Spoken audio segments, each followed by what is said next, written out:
છે। મહેસાણા જિલ્લાની હવે વાત કરીએ કે જ્યાં કરા અને પવન સાથે વરસાદ ખાબક્યો। વિસનગર, બહુચરાજી, સાપાવાડા સહિત ગ્રામ્ય વિસ્તારોમાં કમોસમી માવઠાના કારણે લોકો પરેશાન। ખેડૂતો ખાસ કરીને પરેશાની વ્યક્ત કરી રહ્યા છે। વરસાદને લઈ વાતાવરણમાં ઠંડક પ્રસરી ગઈ છે। કમોસમી વરસાદે ખેડૂતોને ભારે નુકસાનની ભીતિ સેવામાં આવી રહી છે। મહેસાણામાં કરા સાથે વરસાદ ખાબક્યો છે। પવનની ગતિ પણ વધુ નોંધાઈ છે, જેના કારણે ખેડૂતોના પાક પર સંકટ। સંવાદદાતા કેતન જોડાઈ ગયા છે વધુ જાણકારી સાથે। કેતન, કયા કયા મહેસાણાના એવા વિસ્તારો છે કે જ્યાં કમોસમી માવઠાની એન્ટ્રી? ચોક્કસથી જણાવી દઉં કે મહેસાણા જિલ્લાના જુદા જુદા વિસ્તારમાં હાલમાં કમોસમી વરસાદ તે વરસી રહ્યો છે। કરા સાથે કેટલાક વિસ્તારમાં કમોસમી વરસાદ વરસી રહ્યો છે। હવામાન વિભાગ દ્વારા જે આગાહી કરી હતી તે પ્રમાણે જ હાલમાં મહેસાણા જિલ્લાના જુદા જુદા વિસ્તારો હોય છે તેમાં કમોસમી વરસાદ વરસી રહ્યો છે। ખાસ કરી મહેસાણા, વિસનગર, ઊંઝા, ઉનાવા, સાપાવાડા સહિતના જે ગ્રામ્ય વિસ્તારો છે તેમાં પણ આજે કમોસમી વરસાદ હોય છે તે વરસી રહ્યો છે, જેના કારણે વાતાવરણમાં ચોક્કસથી ઠંડક વધી છે। પરંતુ આ કમોસમી વરસાદના કારણે ક્યાંક ને ક્યાંક જે ખેડૂતો હોય છે તેમાં ચિંતાનો માહોલ જોવા મળી રહ્યો છે। જી આભાર કેતન, જાણકારી આપવા માટે। મહેસાણાના અનેક ગ્રામ્ય વિસ્તારો આ કમોસમી માવઠાના કારણે પ્રભાવિત થયા છે। હવામાન વિભાગની આગાહી અનુસાર જ કરા અને પવન સાથે વરસાદ વરસી રહ્યો છે, જેણે ખેડૂતોની સમસ્યા વધારી છે। વિસનગર, બહુચરાજી અને સાપાવાડા કે જ્યાં કમોસમી માવઠાના કારણે ખેડૂતો પરેશાન થયા છે। મહેસાણાથી જ સમાચાર। આંધી તોફાન સાથે વરસાદ ખાબક્યો। ઉનાવામાં ભારે પવન સાથે વરસાદ વરસ્યો। કમોસમી વરસાદથી માર્કેટ યાર્ડમાં અફરાતફરી મચી ગઈ। અહીં જે પાક મૂકવામાં આવ્યો હતો તે બરબાદ થવાના ભીતિ સેવામાં આવી રહી છે। કમોસમી વરસાદના કારણે માર્કેટ યાર્ડમાં ખુલ્લો મૂકેલો જે પાક હતો બની શકે કે તેને નુકસાન થાય। કમોસમી માવઠું રોકાય તેવી અત્યારે વેપારીઓ અને ખેડૂતો આશા સેવીને બેઠા છે। મહેસાણામાં આંધી તોફાન સાથે વરસાદ ખાબક્યો, જેણે ઉનાવામાં ભારે તબાહી મચાવી છે। અહીં જે જણસ મૂકવામાં આવી હતી તેની આ સ્થિતિ છે। જે હાજર વેપારીઓ છે, કર્મચારીઓ છે, તે પ્રયત્ન કરતા જોવા મળ્યા કે આ જે જણસ છે તેને સુરક્ષિત સ્થાને લઈ જવામાં આવે। પરંતુ અહીં સવાલ એ પણ ઉઠે છે કે જ્યારે હવામાન વિભાગની પહેલેથી જ આગાહી હતી 7 અને 8 એપ્રિલ માટે, તો અગમચેતીના ભાગરૂપે પગલાં કેમ ન લેવામાં આવ્યા? વરસાદ શરૂ થયો ત્યારબાદ જ આ જે ગુણીઓ છે તેને દૂર સુરક્ષિત સ્થાને કેમ લઈ જવામાં આવી રહી છે? પહેલેથી જ આ પગલાં લઈ લેવામાં આવ્યા હોત તો આ નુકસાની ન થઈ હોત। મહેસાણાના બે દ્રશ્યો તમે ટેલિવિઝન સ્ક્રીન પર જોઈ રહ્યા છો। એક તરફ માર્કેટ યાર્ડના દ્રશ્યો છે કે જ્યાં જણસ પલળી રહી છે, બીજી તરફ કર્મચારીઓ કામગીરી કરી રહ્યા છે કે આને બચાવવામાં આવે। તો અન્ય વિસ્તારોથી પણ મહેસાણાના આ જ પ્રકારના દ્રશ્યો સામે આવ્યા કે જ્યાં વરસાદના કારણે લોકોને ઠંડકનો અહેસાસ અવશ્ય થઈ રહ્યો છે, પરંતુ આ જે કમોસમી માવઠું છે, આ વેસ્ટર્ન ડિસ્ટર્બન્સની જે અસરો છે તેની સીધી અસર ચોમાસાની પેટર્ન પર પડશે અને ચોમાસું આ વખતે બની શકે કે નબળું રહે। અત્યારની ભલે આજે ગરમી છે તેમાં રાહત મળી રહી છે, પરંતુ અત્યારે જે આ ગરમીમાં રાહત મળી છે તે લાંબા ગાળે નુકસાની લઈને આવશે। સંવાદદાતા કેતન જોડાઈ ગયા છે વધુ જાણકારી સાથે। કેતન, મહેસાણામાં માર્કેટ યાર્ડની તસવીરો પણ સામે આવી છે અને અન્ય વિસ્તારોથી પણ આ જ તસવીરો કે કમોસમી માવઠાએ લોકોને પરેશાન કર્યા છે। કે મહેસાણા જિલ્લામાં બપોર બાદ એકાએક જે વાતાવરણમાં પલટો આવે છે, ત્યારબાદ ભારે પવન સાથે જે કેટલીક જગ્યાએ કરા સાથે વરસાદ વરસ્યો છે, તો બીજી બાજુ માર્કેટ યાર્ડની પણ કેટલાક વિડીયો હોય છે તે સામે આવે છે, જેમાં જોઈ શકાય છે અચાનક જે કમોસમી વરસાદ વરસતા જે અફરાતફરીનો જે માહોલ હોય છે તે પણ સર્જાય છે। કેટલીક જગ્યા ઉપર જે ખુલ્લામાં રાખવામાં આવેલો જે માલ હોય છે તે પણ પલળવાની જે વાત હોય છે તે સામે આવી છે। ચોક્કસથી જે કમોસમી વરસાદ વરસ્યો છે તેના કારણે લોકો અને ખેડૂતો હેરાન પરેશાન થયા છે। જી આભાર કેતન, જાણકારી આપવા માટે। વાત હવે પાટણ જિલ્લાની કરવી છે કે જ્યાં બપોર બાદ વાતાવરણમાં પલટો જોવા મળ્યો। આકાશમાં કાળા ડિબાંગ વાદળો વચ્ચે કમોસમી માવઠું ત્રાટક્યું। ચાણસ્મા શહેર સહિત ગ્રામ્ય વિસ્તારોમાં ભારે પવન સાથે કમોસમી માવઠું વરસ્યું। ભર ઉનાળે પાટણ જિલ્લામાં ભારે પવન સાથે કમોસમી વરસાદ વરસ્યો છે, જેના કારણે ખેડૂતો પરેશાન। ચાણસ્મા તાલુકાના ગ્રામ્ય વિસ્તારોમાં છૂટોછવાયો વરસાદ વરસ્યો। સંવાદદાતા અશરફ જોડાઈ ગયા છે વધુ જાણકારી સાથે। અશરફ, કયા કયા વિસ્તારોમાં વરસાદ? બિલકુલ દીપા, પાટણ જિલ્લામાં અત્યારે સમગ્ર જિલ્લામાં વાદળછાયું વાતાવરણ છે અને ભારે પવન ફૂંકાઈ રહ્યો છે, પરંતુ સૌથી વધુ મહત્વની વાત છે કે ચાણસ્મા શહેર સહિત નજીકના જે ગ્રામ્ય વિસ્તાર છે ત્યાં છૂટાછવાયા વરસાદી વાદળો વચ્ચે કેટલાક વિસ્તારમાં કમોસમી માવઠું પડ્યો છે।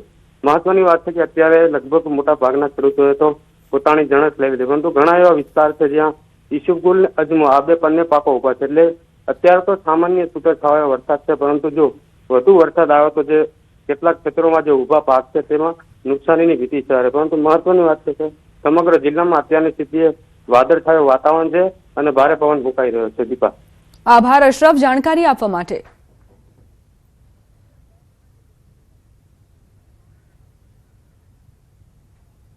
ભાવનગર શહેર સહિત જિલ્લાના વાતાવરણમાં પલટો જોવા મળ્યો છે. અચાનક પલટો જોવા મળી રહ્યો છે. શહેરમાં વાદળોમાં ગડગડાટ સાથે કમોસમી વરસાદ શરૂ થયો. માવઠાથી બાગાયત પાકો સહિત ખેતીવાડીમાં નુકસાનની ભીતિ.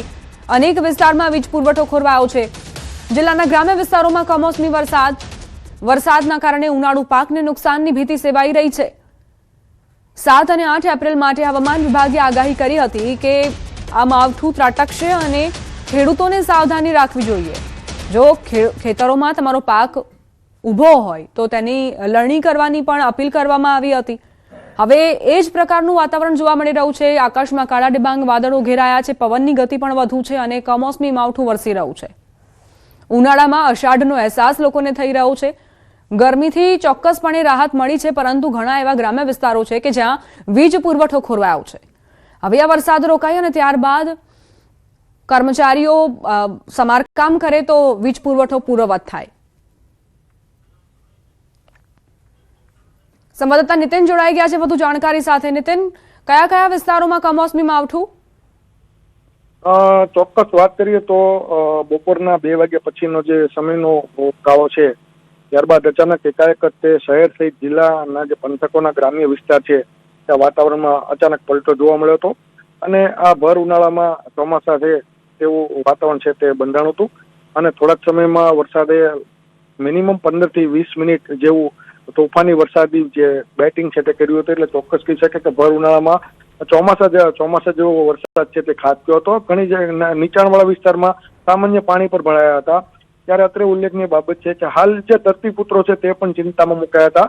ત્યારે બીજી તરફ તંત્ર દ્વારા પણ આ અંગે અગાઉ સાવચેતી આપવામાં આવી હતી કે જે ખેડૂતોએ પોતાનો પાક છે તે ખેતરમાંથી જે એને લણણી કરવાની હોય તે કરી લેવી, પરંતુ કંઈક ને કંઈક ઘણા ખેડૂતોએ આ બાકી રાખી હોય અને તેને લઈને તેને નુકસાન જવાની ભીતિ છે તે ચોક્કસ સામે આવી શકશે. જી, આભાર નીતિન જાણકારી આપવા માટે. મહેસાણા જિલ્લામાં અષાઢી માહોલ જામ્યો છે. ઊંઝામાં ધોધમાર વરસાદ ખાબક્યો. રસ્તાઓ પર વરસાદી પાણી ભરાયા. કઈ રીતે પવનની ગતિ વધુ તીવ્ર નોંધાઈ છે તેના દ્રશ્યો પણ સામે આવ્યા. અહીં વાહન ચાલકો માટે વાહન ચલાવવું પણ મુશ્કેલ બની રહ્યું છે. અને આ જ પ્રકારની આગાહી હવામાન વિભાગે કરી હતી કે પવનની ગતિ ખૂબ જ તીવ્ર રહેશે. વેસ્ટર્ન ડિસ્ટર્બન્સની અસરો વધુ જોવા મળી રહી છે મહેસાણામાં. પવન તો જુઓ તમે, એવો અહેસાસ થશે કે જાણે મિની વાવાઝોડું હોય. જે પણ વસ્તુ બેનર્સ, હોર્ડિંગ્સ જે રસ્તા પર લગાવવામાં આવે છે, રોડ પર લગાવવામાં આવે છે, ત્યાં પણ ધરાશાયી થવાની બીક રહે છે. સંવાદદાતા કેતન ફરી એક વખત જોડાઈ ગયા છે. કેતન, આ જે વિસ્તારમાં ઊંઝામાંથી જે દ્રશ્યો સામે આવી રહ્યા છે, પવનની ગતિ ખૂબ જ તીવ્ર. ચોક્કસથી જણાવી દેવું કે ઊંઝાના વાતાવરણમાં એકાએક પલટો આવ્યો છે. ભારે પવન સાથે હાલમાં જે વરસાદ હોય છે તે વરસાદ વરસી રહ્યો છે, જેના કારણે જે મોટા મોટા હોર્ડિંગ્સ હોય છે, જે સામાન્ય હોર્ડિંગ હોય છે તેને પણ અસર પડી છે. તેમજ ભારે જે પવન ફૂંકાઈ રહ્યો છે તેના કારણે 2 વ્હીલર ચાલકો હોય છે તે પણ હેરાન પરેશાન થયા છે. તેમજ જે નીચાણવાળા વિસ્તારો હોય છે તે પણ પાણી થયા છે. એટલે જે કમોસમી વરસાદ વરસ્યો છે તેના કારણે વાહન ચાલકો તેમજ સ્થાનિક લોકો હાલમાં હેરાન પરેશાન થઈ ગયા છે. કેતન, જે દ્રશ્યો સામે આવ્યા છે, શું ગઈકાલે પણ આ જ પ્રકારની સ્થિતિ હતી? ગઈકાલે બપોર દરમિયાન તડકો હતો અને ત્યારબાદ વાતાવરણમાં પલટો આવ્યો કે આજ અચાનક આ વાતાવરણમાં બદલાવ જોવા મળ્યો છે? વાતાવરણની વાત કરીએ તો આજે જે વાતાવરણ હોય છે તેમાં પલટો નોંધાયો હતો. એકાએક જે કાળા દિમાગ જે વાદળો હોય છે તે આકાશમાં જોવા મળ્યા હતા અને ત્યારબાદ જે વરસાદ હોય છે, વરસાદ વરસવાની શરૂઆત થઈ. ખાસ વાત કરીએ તો વરસાદ સાથે ભારે પવન ફૂંકાઈ રહ્યો છે, જેના કારણે જે મોટા મોટા હોર્ડિંગ્સ હોય છે તેમને પણ નુકસાન થઈ શકે છે. તેમજ જે વીજ લાઈન હોય છે, જે થાંભલા હોય છે તેમને પણ મોટા પ્રમાણે નુકસાન પહોંચી જશે. કેતન, કોઈ એવા વિસ્તારો છે કે જ્યાં વીજ પુરવઠો ખોરવાયો હોય? કારણ કે આ પહેલા એવા સમાચાર છે કે ગ્રામ્ય વિસ્તારોમાં ખાસ કરીને એવી બીક રહેતી હોય છે, એવો ડર રહેતો હોય છે કે થોડો પણ પવનની ગતિ વધુ થશે તો વીજ પુરવઠો ખોરવાશે. ચોક્કસ એવા ઘણા બધા વિસ્તારો છે, પણ હજુ સુધી ત્યાંથી માહિતી જે પ્રોપર મળી શકી નથી. પરંતુ ઘણા એવા વિસ્તારો છે કે કારણ કે ભારે પવન સાથે આ જે વરસાદ હોય છે તે કમોસમી વરસાદ વરસી રહ્યો છે, તેના કારણે જે વીજ થાંભલા હોય છે તેમને નુકસાન પહોંચે છે, તેમાં દોરીને પણ નુકસાન પહોંચે છે. એટલે ઘણા બધા વિસ્તાર હશે કે જ્યાં જે વીજ પુરવઠો હોય છે ઘણીવાર જઈને પરત પણ આવે છે, પણ કેટલાક વિસ્તારમાં હજુ સુધી વીજ પુરવઠો બંધ છે. આભાર કેતન જાણકારી આપવા માટે. તો અત્યારે ઉનાળાની સિઝનમાં મહેસાણાના ઊંઝામાં કેવા દ્રશ્યો સર્જાયા છે તે આપ જુઓ. ચોમાસામાં આ પ્રકારની સ્થિતિ સર્જાતી હોય છે કે જ્યારે વરસાદની વધુ તીવ્રતા હોય, પવનની ગતિ વધુ હોય. ભર ઉનાળે મહેસાણામાં આ પ્રકારનો માહોલ જામ્યો છે.